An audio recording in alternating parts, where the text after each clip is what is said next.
Python tutorials are dead. You've heard of vibe coding? Well, we're taking that concept further into vibe learning, and we're going to use AI to teach us how to learn a new programming language. I gave myself 48 hours, and here's what happened. The beauty with vibe learning is that we don't actually have to sit through boring lectures and theory, and from hour zero of our learning, we're hands-on. The more our brain and hands are involved in the learning process, the better we learn. So how do we actually start vibe learning Python? First, we have to define our intent. Why are we learning? Is important. Maybe you're picking up coding for the first time, or maybe you already know a different language and just want to pivot into data science, or maybe, like me, you want to build an Agentic AI app. Any of those work. Let's say I want to go with Agentic AI as my example. Now, I need a learning path, and here's where it gets fun. You can literally build that learning path right here inside VS Code with your AI coding agent. I'm using GitHub Copilot here. Now watch this. It just built me an entire phased roadmap, step by step, what to learn in what order. So let's dive into this roadmap. Our learning path is categorized in 4 key phases: foundations, libraries, AI/ML foundations, and AI frameworks. Now, to keep this video short, I'm going to cover a section in each of these 4 to show you my process, and then you can apply that process to every single one of these or build your own plan and then apply the learning paths from there. First, the foundations. You need dictionaries because AI speaks JSON. You need object-oriented programming because agents are objects with memory. And you need exception handling because real-world data is dirty and will crash your script if you aren't ready for it. Second is the environment. We will be looking at UV and why it's taking over pip. It's a Rust-based tool that makes installing Python packages instant and takes care of dependencies so we can bring the logic to life without having to worry about those dependencies. Third is the scale to run AI. You need AysncIO to run multiple AI searches at the same time. Speed is currency. And you need Pydantic to act as your bouncer. It validates data to ensure the AI doesn't hallucinate garbage into your database. And finally, the brain or integrations. We are using structured outputs to force large language models to write code, analyze stocks, and control software reliably. So this is the stack. Now, foundations, environment, scale, and brains. You got the map. Now let's get into the learning. Now, first step is the fundamentals, but we actually don't want to read the data structures and object-oriented programming. We actually want to be doing things. So we're going to gamify it. Here's the fundamentals. We're going to ask, I want to learn Python dictionaries and write a script that simulates a simple Pokédex. It should store Pokemon names, types, and power levels. And off GitHub Copilot goes and creates a function to do that. Now I can understand that function and read through it further. Next, I ask it to create 2 classes, influencers and brand. Remember, we're also trying to learn object-oriented programming. The influencer has the method content that increases the brand's visibility. Great, it generates the brand class, the influencer class, and then creates post content as a method inside influencers.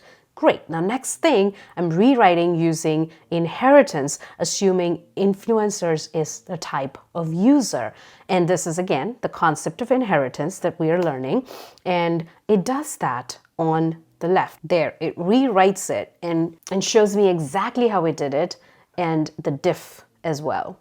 Now, next, we're going to generate a code snippet that intentionally fails with division by 0.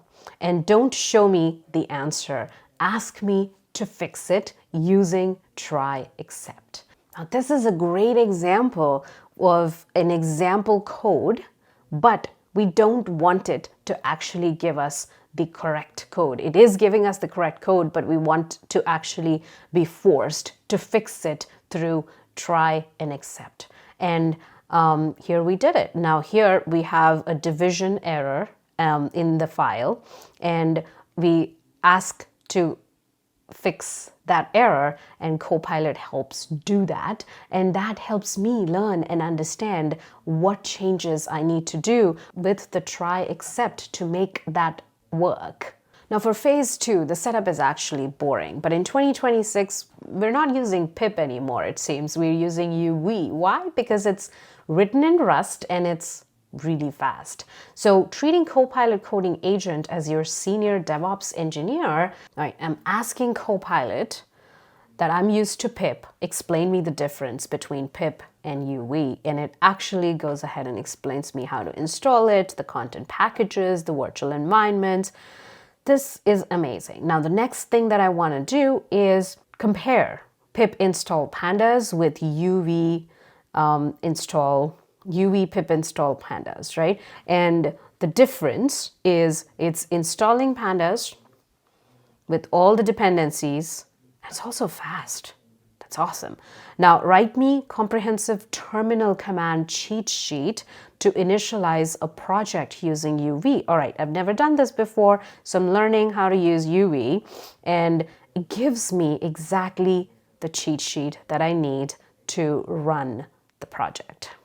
That is pretty amazing. Now that we have this cheat sheet, we can start to follow it. And here I am in my Python script, UV init,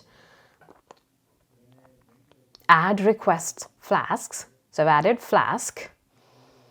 Then I'm listing everything, and I'm going to run hello world because that's how you get started, right? Great. Now phase 3 is where most beginners quit. Now AysncIO and multi-threading, it's invisible logic. So let's visualize it using a race method.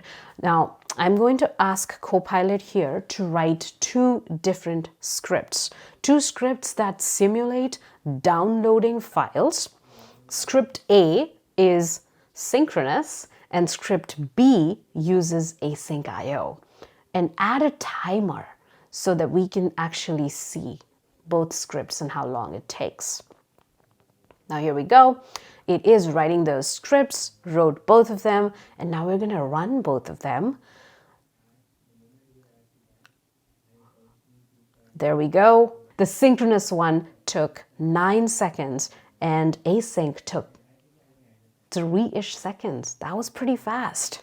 That is why you need to know this, right? For AI applications. Now, JSON. Here's my messy JSON block. Write a Pydantic model to validate it. Now, Pydantic, this is crucial for AI. AI data is absolutely messy. Pydantic cleans it up. It feeds the AI if you feed the AI some garbage, ask Pydantic to validate it. That is exactly what we're doing here. And so I gave it some data and asked it to clean it up. And that is how you learn Pydantic in this case. Now ask the AI to simulate a CPU-heavy task like calculating primes and explain how it splits across cores. Now this is a very interesting task, right? Because there's a lot going on with how the CPU is being used, how the cores are being used to process the information, and a great way to learn how everything is happening. And you're able to see all of that while the primes are being calculated.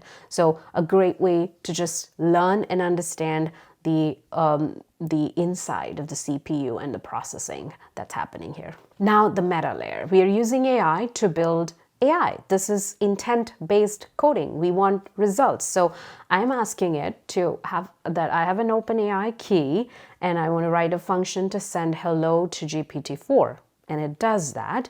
And now I want to use Pydantic to ensure that the responses come back as JSON object. And again, it goes ahead and implements that for me, and I can read and understand what it is doing, how it's calling the OpenAI API. And now solve the problem that I'm seeing in the terminal. So you can constantly go back and forth and understand what's going on, why my GPT hello.py isn't quite working, probably an API key issue. It says that the OpenAI API model is not installed, and so I go ahead and install that. Now, once we have that, you build a skeleton for an AI agent using a while loop, and it decides whether to search the web or answer directly. Now, this is really, you're starting to build with AI at this point, and it goes ahead and writes that for me with different functions, searching the web, answering directly, some knowledge base in there as well. And you can now at this point go ahead and run this AI agent and literally do question and answer with GPT. And we've provided an OpenAI API key. That's how you're actually seeing those answers. Now, you just architected the brain of an agent with that prompt.